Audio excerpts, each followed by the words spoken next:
London's the best city in the world. How lucky am I to live here? You're listening to the Johny Pach Show, where I connect you to the most influential, masterful minds of this generation. We're gaining insight into their lives, their achievements, and the stories along the way. Stick around if you too are determined to succeed. Okay, guys, now, as you know, my podcast is all about bringing the world's most successful entrepreneurial figures all under one roof, all under this podcast today. Now, my guest is a multi-award-winning entrepreneur who starred on The Apprentice in 2013. He's built 5 multi-million-pound businesses in his career. He has 500 million GDV under development right now. Over 500 employees worldwide, 5 offices worldwide as well in Dubai, London, New York, and Karachi. Look, he's my new client, the wonderful Zeeshan Shah. How you doing? I'm great. How are you doing, Johnny? Really good. It's been a hard week, you know. I kind of find in isolation I'm just running out of time. It comes to Friday and you're like, wow, got so much campaign management to do. Have you had a good week, Z? And you know what it is? Honestly, I'm loving this time. It's a sad time, and a lot of lives have been lost, and it's that part of it is deeply hurt me. But on another side, I'm actually loving this time because you just don't get the time in life to slow down, right? And this is the first time where actually, even when you go on holiday, for example, you've got a million things going on in the background. You've got so much work happening, so you're trying to switch off, but the world's not switching off. And now this is just like Mother Nature said to everyone, right, slow the fuck down. Yes. And I'm dictating how fast you guys move, and you ain't moving. So it's given me a great opportunity just to like work on a lot of things that I wanted to work on but didn't have the time. Yes. Reflect on life, on business, on what I'm doing, where I'm going, where I want to be, what I've been doing to get to those places, and really just realign everything, if that makes sense. For sure. Wow. Complete realization. You're absolutely right. Stop dead, focus, and look at realignment. Taking a step back, looking at your business and figuring out, am I happy with the services that we offer, the content we're putting out there? It's absolutely a time for reflection. And I think every business owner needs that. Mm-hmm. And sorry, go on. Look, I was just going to say, isolation's been great for us as well. I just think my team and myself, my productivity levels have shot through the roof. I don't know if you've seen the same thing over there. Well, a lot of the distractions are gone, because often what you find is that, for example, you'll come to the end of the year and you'll make your list of your achievements and targets that you want to hit for the year to come. And then you hit the ground running, you get into the year, and really what you were planning on doing versus what you're actually doing are completely worlds apart. Yes. Because often in business, you just end up firefighting, Sure. It's a lot of basically doing what other people want you to do, letting circumstances around you dictate what you're doing opposed to taking charge of your own life. Yes. Do you get where I'm coming from with that? For sure. Do you know what? So, yeah, go on. Go on. No, I was going to say, you carry on.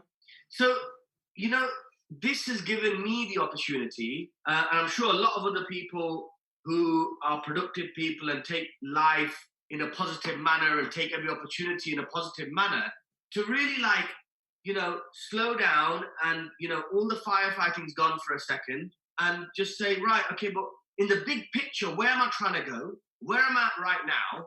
And what do I need to do to get to those places? And just replan everything again. So that's what I really enjoyed.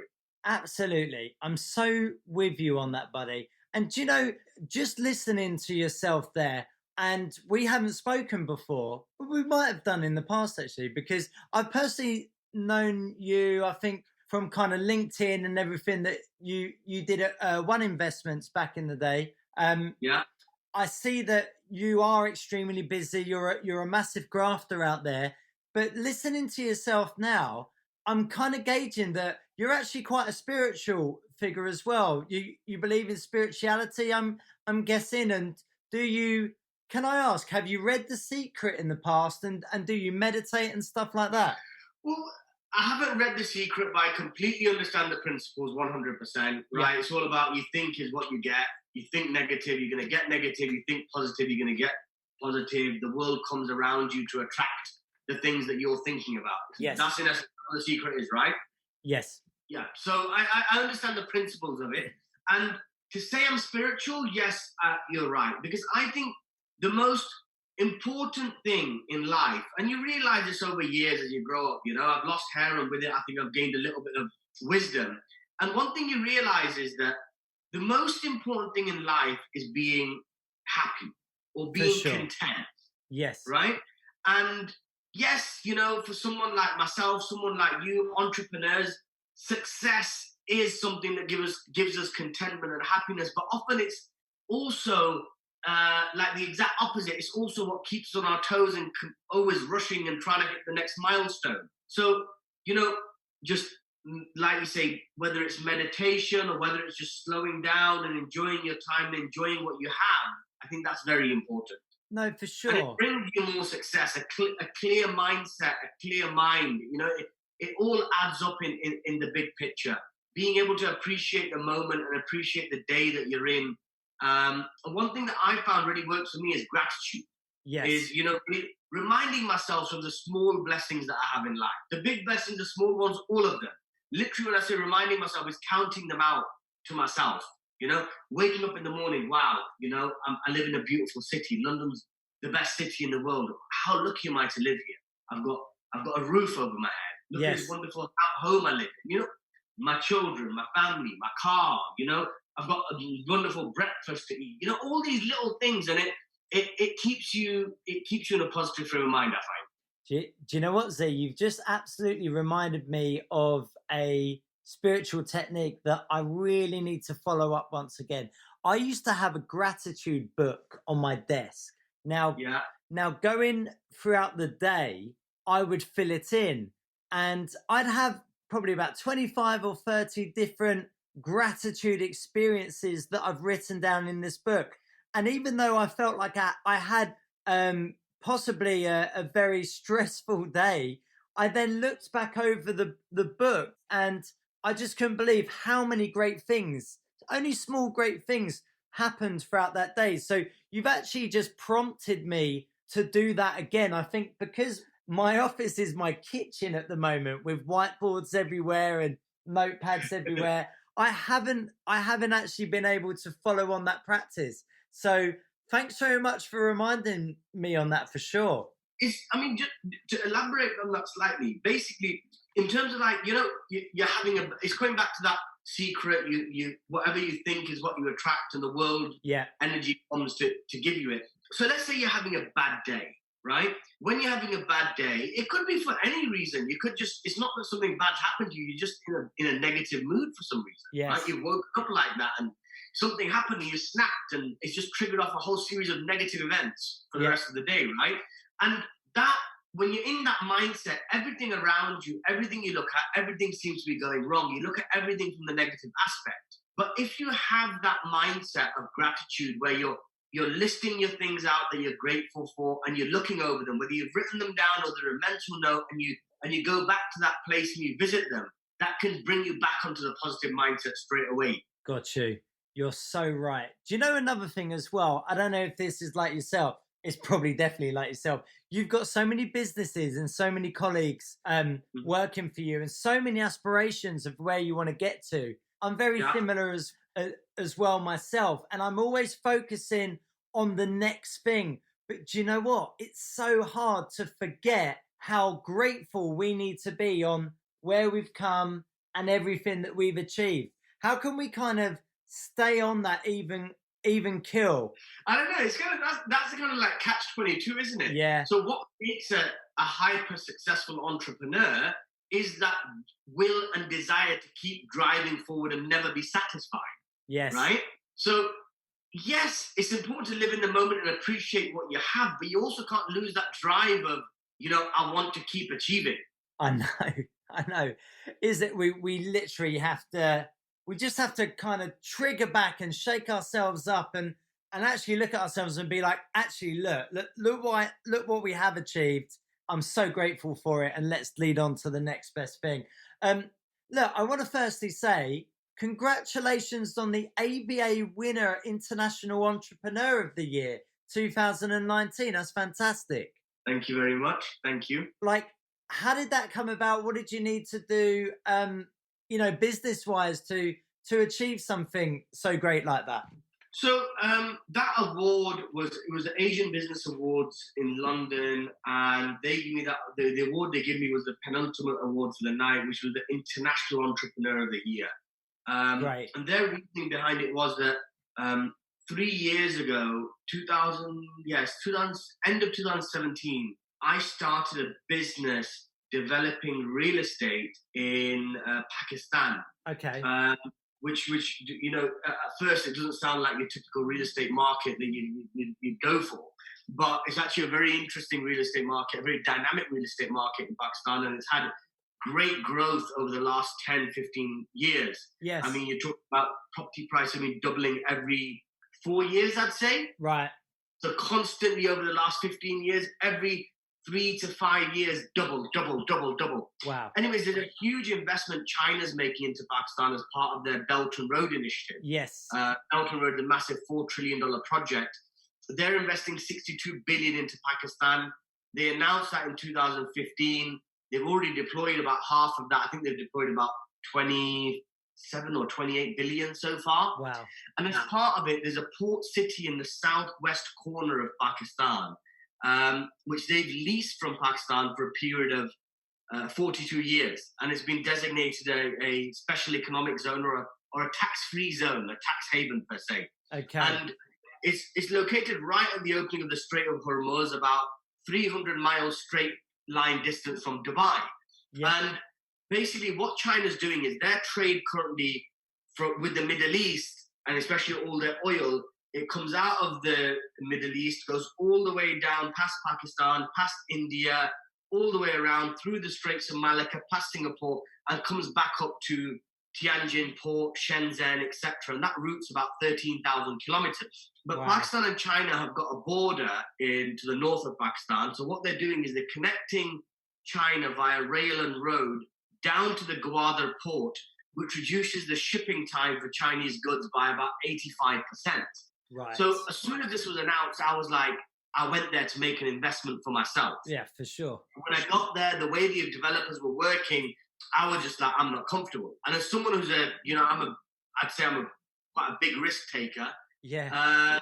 I was like, if I'm not comfortable making this investment, there's got to be, by the way, the BRI, China-Pakistan Economic Corridor, Gwadar, it is on every major media outlet. You can watch it on CNBC, on the Financial Times, the yes. Telegraph called it the next Dubai, etc., etc. So I was like, there's got to be hundreds of thousands of people who understand the potential of this location, but like me, have probably not traveled there, but just done a little bit of research, right. Spoken to a few local developers and agents, and got baffled by what they were saying to them, and said, look, I'm not comfortable making an investment. So over the next 12 months, one thing led to the next. Some of the Chinese partners we were working with in the past for London property came together with them and ended up launching our own projects. So we've now got over 3,000 homes, development of 3,000 homes, large mixed-use gated communities under development in Gwadar.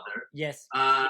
We've got, over 2,000 clients, massive portfolio, $500 million GDP value in those projects. And we've got offices from New York to London and Dubai, etc.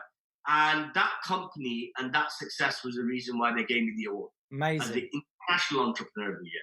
Amazing. I also want to say thank you very much for bringing ourselves into the opportunity. I had a great conversation with Kevin earlier, and he told me about the massive rejuvenation over there.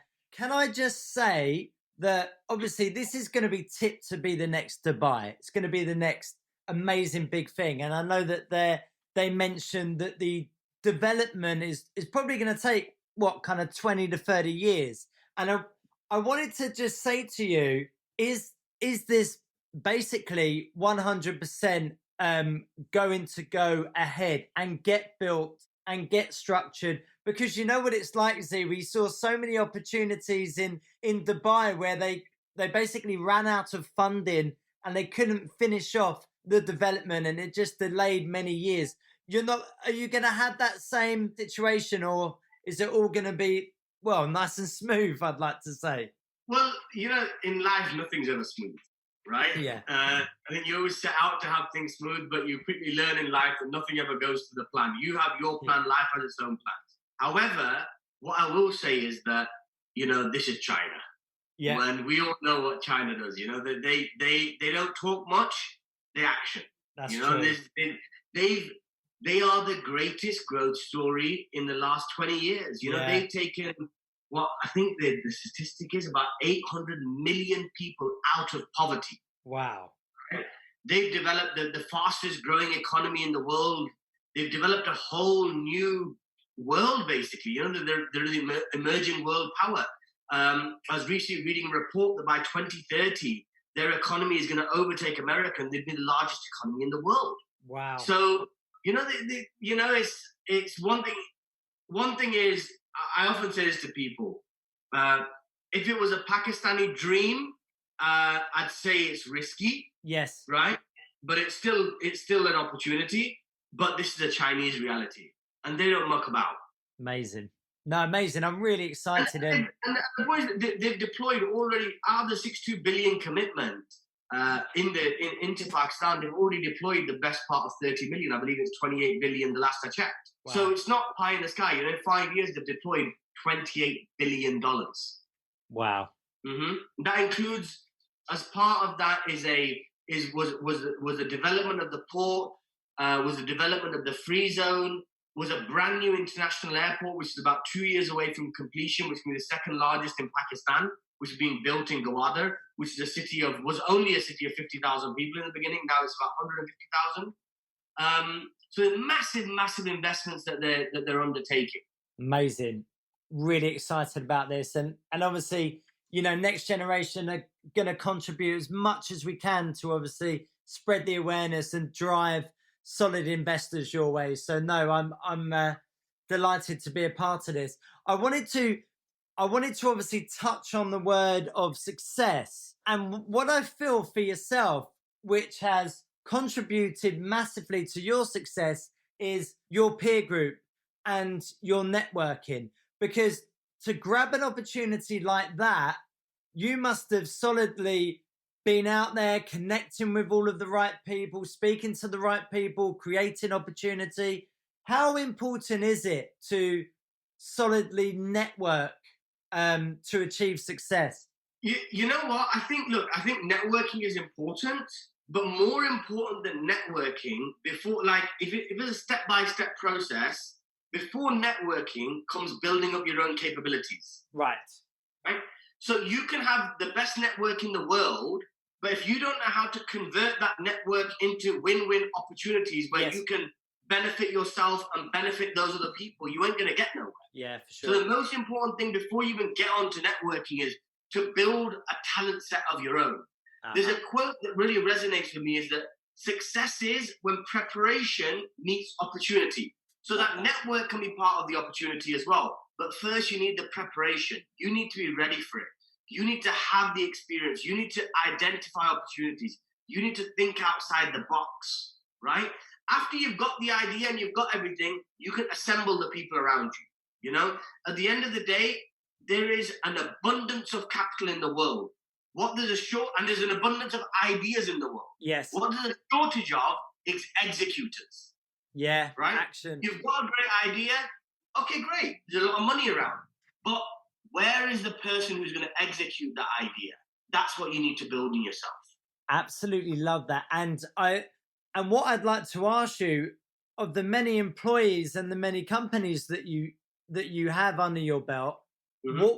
what is it that you're looking for? What's something that really stands out with somebody that you feel, right, I just need to hire this person. This person could accomplish this side of my business better than anybody. What do you look for? You know what? It's one simple thing. It's the most uncommon thing in the world. It's common sense. Right. That's honestly, if someone said to me, Zeez, what's your biggest strength? I say common sense. Just basic common sense. That's it. If someone has got, obviously, if they're talented, if they've got experience in their industry, etc., all that stacks up. The most important quality after that is just common sense, being able to, make things happen. Excellent. I mean, so many times we just experience basic issues that, common sense solves. We have, for example, in I'll talk in something but that'll be related to your industry, in the lead generation sphere, how often we have cases that we're spending hundreds of thousands of pounds on generating leads in any given month.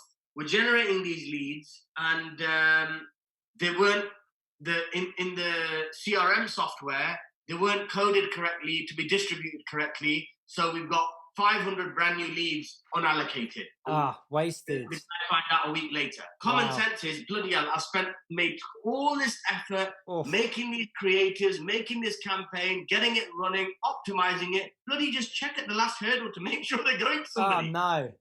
It's like you're doing 99% of the work, and that last final 1%, the last hurdle, but it makes it all the rest of the work irrelevant. So I like people who take charge of what they do, because somebody whose job is to generate leads, who's like a paid performance manager, for argument's sake. Yeah. Yes, his job is generating the lead. But I like the person who says, right, okay, yes, my job is generating the lead, and CRM is somebody else's. But at the end of the day, my responsibility is to generate revenue. So when I'm generating that lead, I want to make sure this actually landed up on the sales with the salesperson. And actually, the salesperson didn't call it, and after 2 days or after a day, it still says on the lead record on the CRM, lead is new. I'm going to report back to my manager and say, I'm generating these leads, I'm spending all this money, I'm working all this hard to generate results, but I've tracked my lead, it's gone through the system, it's been allocated to the sales team, and they've not called it. Do you get where I'm coming from with that?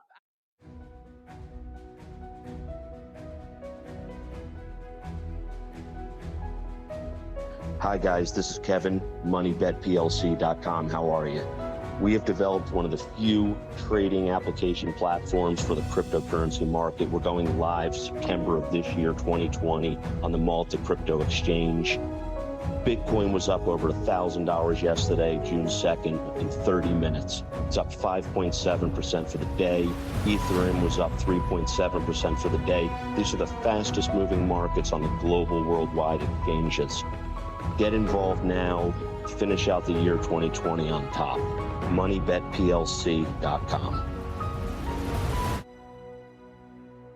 Now, what I will say from a marketing perspective, especially with what we've seen over here, email marketing has absolutely picked up and shot through the roof. I think investors are at home, a little bit bored, sitting on a lot of money and scouting around and able to look over information a lot more, download brochures a lot more, and register their details, more clearly. And also what we will say is with the voice qualification leads that we do, generally our pitches on the phone to investors are 4 to 5 minutes, but the conversations have been 10, 12, 13 minutes. So I just think marketing as a whole during isolation has massively picked up. And one thing that you do very, very well is you video market. You create short and snappy videos in 20 to 30 seconds with a little highlight of what you a little snapshot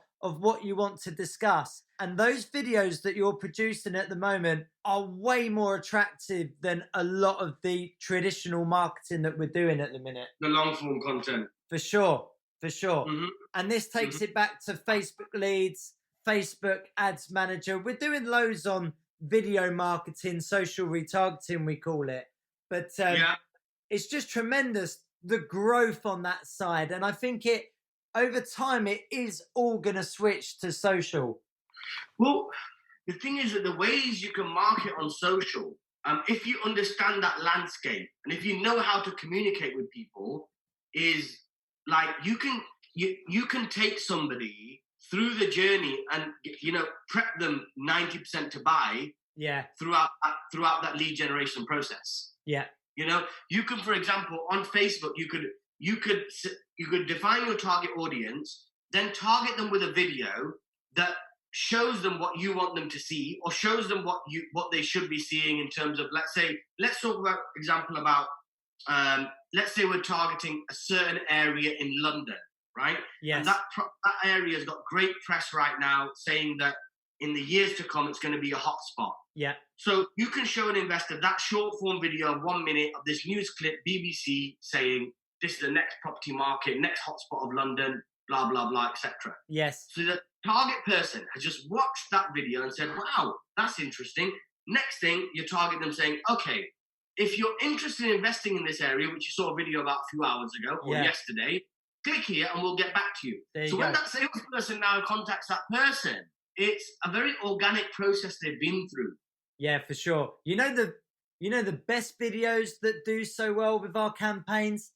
They are testimonial-led videos. So just a short 20-second snapshot of one of your customers or investors just blurbing out positive words about your company and service. Those videos resonate tremendously with marketing. It's amazing. Crazy. It's crazy, isn't it?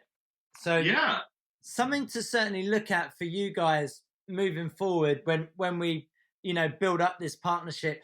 I wanted to talk about the housing market at the moment.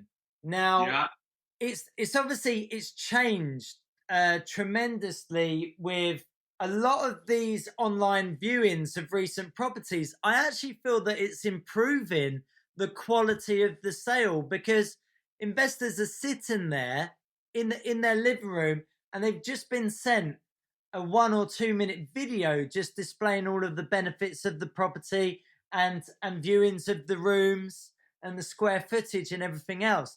So I think actually from the housing market at the moment, especially this year, I'd like to think that the closing ratios have improved. The sales have improved. What would you say to that? I mean, are you talking about what I think of the future of the market in terms of video and things like that? Or are you talking about the general state of the market? Do you know what? I'm talking about the technology's really improved since we've been in isolation. Well, the technology's always been there. It's just we're using it in the most efficient way now. And yes, I'd like to get your view on the overall property market in the next year. With regards to technology, honestly, my opinion is that I think property is one of the sectors that technology, as long as property stays as it is, as in the sector itself, I don't see technology being able to disrupt too much, because that natural organic process of going and looking at a place, walking through the house and making your decision, it's hard to change that. It's very hard to change that, no matter how much video you might want to do, because even when you watch that video, look, so for example, when people shop online, it fulfills the experience, it gets done, the thing arrives at their house the next day, they're like, perfect, this is what I wanted. Yes. But when you're watching a video of the property versus going to see it, you're always thinking, oh, that looks nice, I wish I could see, I wish I was there though. I got you. Right? I wish I was in this space right now to really get a feel of what it is. So I don't know how much property can be disrupted by technology in that regard just yet. Maybe when trends in the market itself change, the amount people are moving, or when properties start to become more standardized, then it could change. Like, for example, PRS is obviously a big movement right now, especially in the UK. So perhaps when you've got one developer who owns tens of thousands of units across the country, and they have a standard style and finish, and you could go to one and experience them all, sort of thing, then maybe technology could play a larger part. But as it stands today, with properties being unique, I can't see it so much. But you never know. That's just my opinion. No, you're right. I'm with you on that. There's nothing like walking into a house and getting that feel, that feeling, that emotional attachment of living within that space. How is the ceiling? Exactly. How do the walls look? When I walk out of the house, what is the first thing I see? You know, is there a tree on my left or right? You know, is there some garbage? You know, just those little tiny things. You know, you can't. I don't know. Video can't recreate it. I don't think just yet. No, I'm with you. And even the sort of 3D stuff and the 3D walkthroughs and that, I don't know. Let's see though. With regard to general property market over the next 12 months, man, well, look, they're saying a 38% drop this year. Apparently, it's going to drop by 38%. I don't know how much of that I believe. Transactions or prices? Transactions. Apparently transactions. I can see that. In sales transactions, 38%. You know, look, the property market is very much linked to sentiment. Yeah. So whilst it really depends how quickly we get out of COVID and get to the new normal, and then how quick, what the real economic recovery is. Yeah. Because if we see what they were talking about, a V-shaped recovery, which is what has happened in the capital markets and the stock markets, if we see the same thing in the economy as well, then I don't see the property market being significantly impacted over past the next 6 months. Right. But if we see a prolonged economic recovery, then I'd see a prolonged recovery of the real estate market. It's literally just linked to the economy and linked to consumer sentiment. Welcome to America's Next Investment, a new era of investing.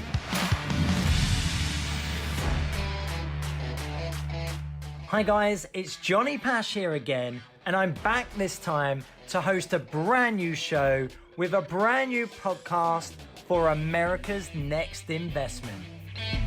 A&I podcast series is where companies can gain exposure, brand awareness, and promote their capital raise. A&I podcast viewers will also have the opportunity to invest in companies featured on the A&I podcast. So make sure you stay tuned for America's Next Investment podcast show. Check out americasnextinvestment.com for the latest air dates and times. If you're a company and you want to be featured on the A&I podcast series, contact us today. Details can be found on our show notes page at the A&I website. I'm Johny Pach, and stay tuned for America's Next Investment podcast series. So, Z, let me ask you, with everything that's going on and potential drops in the market, for the investors that are listening to the podcast right now, where should they invest and what should they invest into? I often get asked that question. A lot of people ask me, is right now the right time to invest? Is it not the right time to invest? When should I invest? Where should I invest? And my simple answer to that question is that, typically the question is always, is now the right time to invest? And I believe now is always the right time to invest. It just depends on what deal you're getting. Yes. So, for example, if right now we've got no idea what's going to happen in the 6 months, but let's say a property's worth 500 grand a few months ago, and you're picking that up for 400. You're getting on that property, you're getting 20% off, but you're debating it. Oh, is it going to go down another 10 or not? Or what happened? Shall I wait? No. Be concerned. You're getting a good deal today. You're getting 20% off from what it was 6 months ago or 3 months ago even. Take the deal. Yes, it may fall another 10%, but property is a medium-term investment at best, and more likely a long-term investment. So over 5 to 10 years, that next 10%, which it may drop or may not drop, is irrelevant. Focus on the deal you're getting today, secure yourself a good deal, and in the long term, you're going to be winning. Excellent advice there. Really, really like that. The worst thing you can do is inaction. The worst person you can be in the whole situation is the guy who, after 5 years, said, I thought about it, but I didn't do anything. Exactly. I had 100 grand for a deposit in the bank 5 years ago, and I've now got 102 grand in the bank after I've been paid interest. But actually, that 102 grand now is probably worth about 94 grand than it was 5 years ago. Yeah. Tell me, I know you're a bit of a risk taker. What was an investment that you invested into, like a nice impulse buy that really profited for you? Would you like to share something like that? An Impulse, man. Everything I do is on impulse and gut instinct. I'll be honest with you. Why is that? You just got a good feeling about something. Yeah, it goes on good feelings. It goes on good feelings. I just literally go by a gut instinct. That's great. You know, so I've been looking at the markets. By the way, I've never ever invested in the capital markets and stock markets. Right. I've been following them ever since this thing happened, right? The COVID. And so I was following airline stocks, and they were down from their peaks about 80%. Yeah. Delta in the US, EasyJet, United Airlines, all the big American and European airlines. Yeah. And I was like, ultimately, travel's got to come back, whether it is a year or 2 years or whatever, right? So I plowed in just today, about 100 grand into airline stocks. Okay. Right? I just had a good gut feeling. Right. Might need to WhatsApp you on that. I've got a few stocks in there. Renewable energy's really picked up. I've got some precious metals, but no, this is interesting. I might be dropping you a little WhatsApp after this for some hints and tips.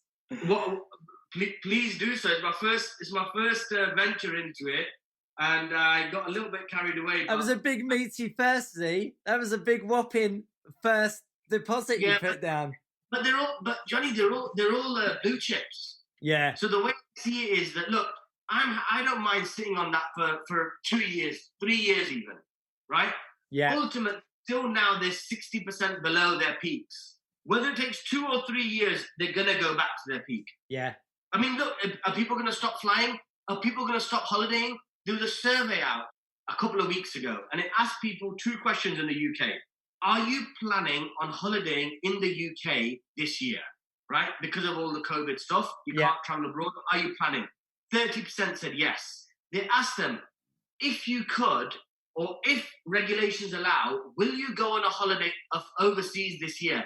84% said yes. Yeah. You ain't changing that.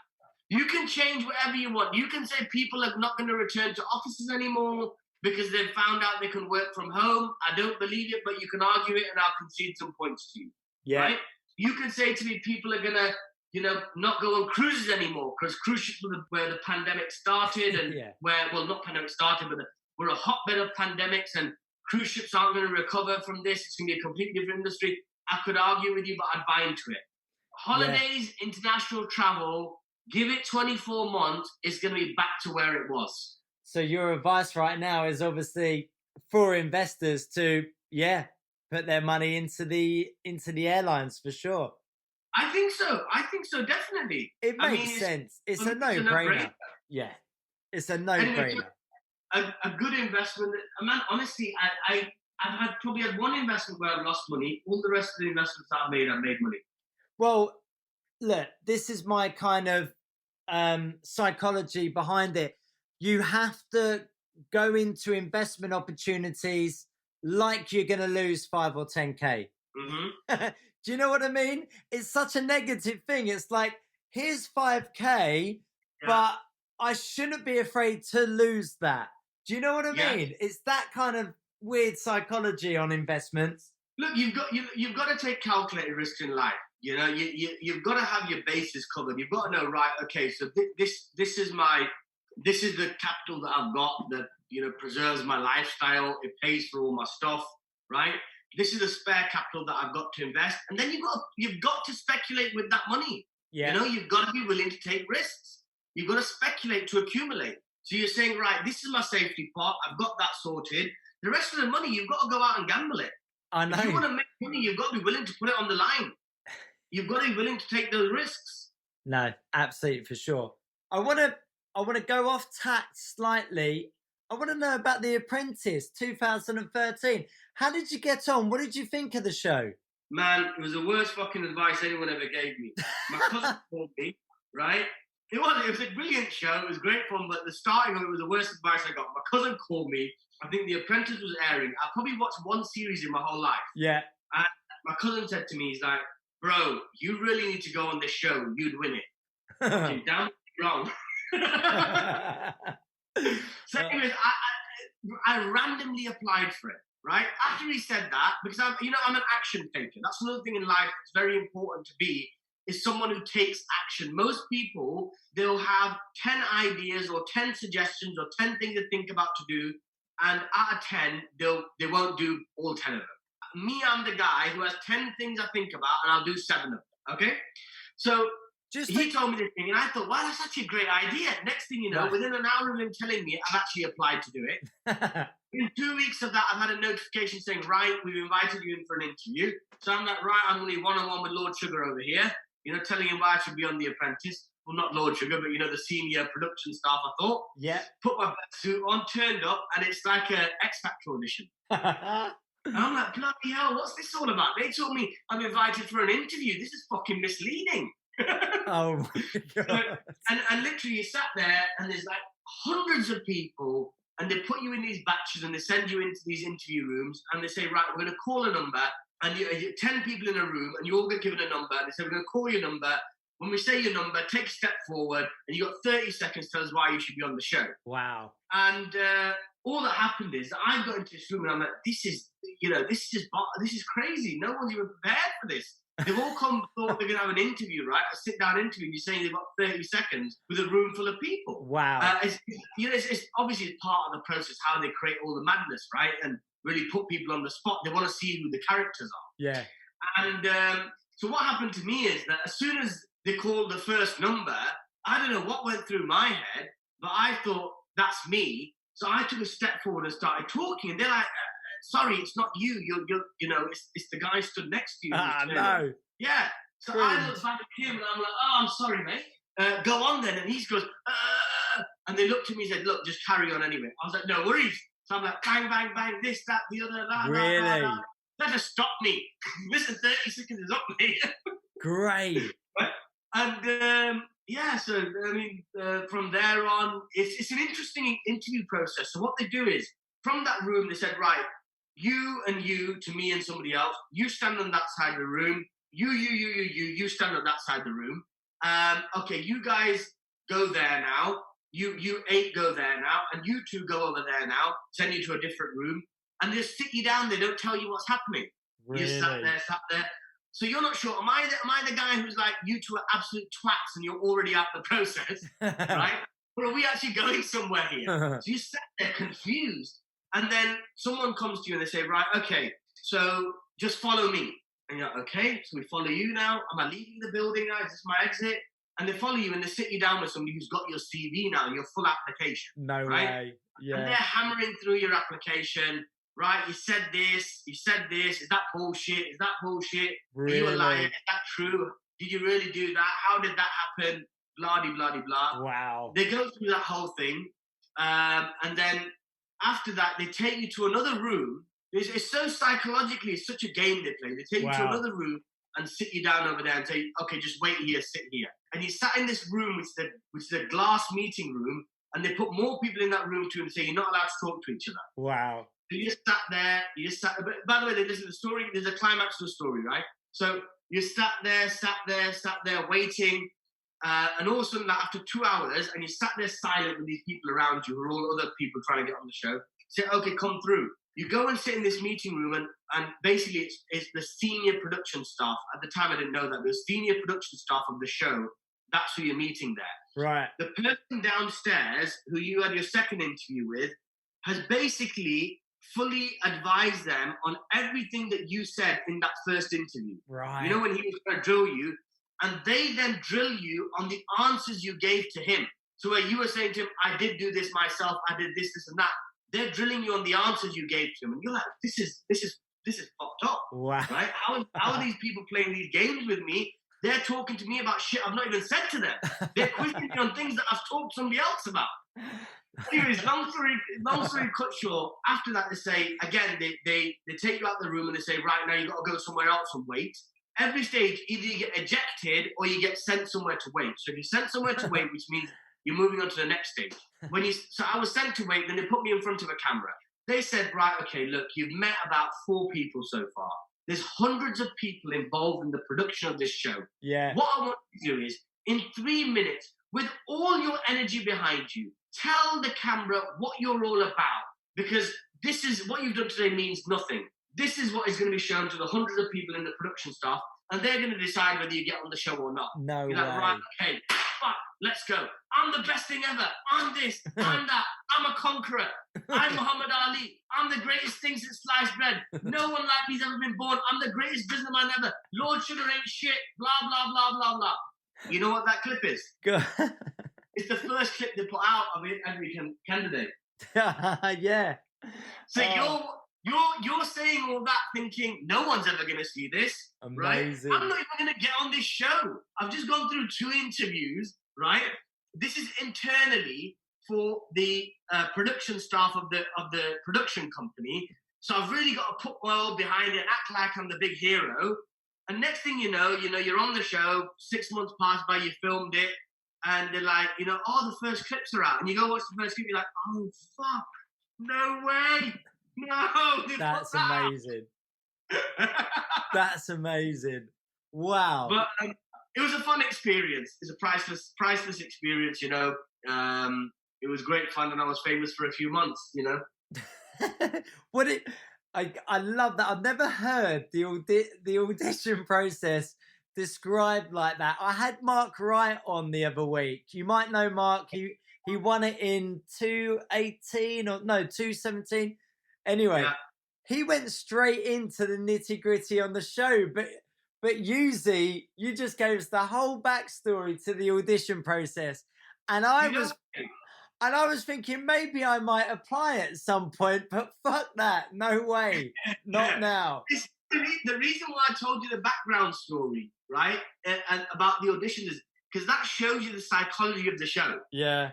You know what I mean? Opposed to actually all the day-to-day tasks and all that stuff. This actually tells you how they make it, how they're finding characters, etc. That's the first stage of the interview process, by the way. Then there's a second stage and a third stage. But yeah. Well, tell me, what did you learn about yourself on that brief moment on the show? I think there's one very important lesson that I learned from that show is that you've got 2 ears and 1 mouth for a reason, right? Keep your mouth shut, keep your cards close to your chest. Honestly, that's the most important thing. I went into the brash young guy. I think I was probably about 25 when it was filmed. Right. And I'm being honest, even then, when I look at the candidates, I was the most successful out of all of them in real business. Yeah. And even today, I've looked at various of the candidates, and not just blowing my own trumpet, but I'm from the ones that I know for the last few years, I am by far the most successful as well. Yeah. Right? Sorry, what was your question again? I can't remember. Oh, what did you learn about yourself? So what I learned is that it's more social stuff that you learn. Yeah. It's really not got that much to do with business. It's just that you've got a whole bunch of relatively successful characters, either in business or in their professional life, who are big characters, who could be in the entertainment industry, right? All put into a room together. And what really determines the outcomes of things is how you navigate that social landscape in there. Got it. So you could be a great entrepreneur, but not very, an introverted entrepreneur, and you could be 10 times more successful than me, but you wouldn't get on the show I would, Got you. Yeah. The social dynamics are very important.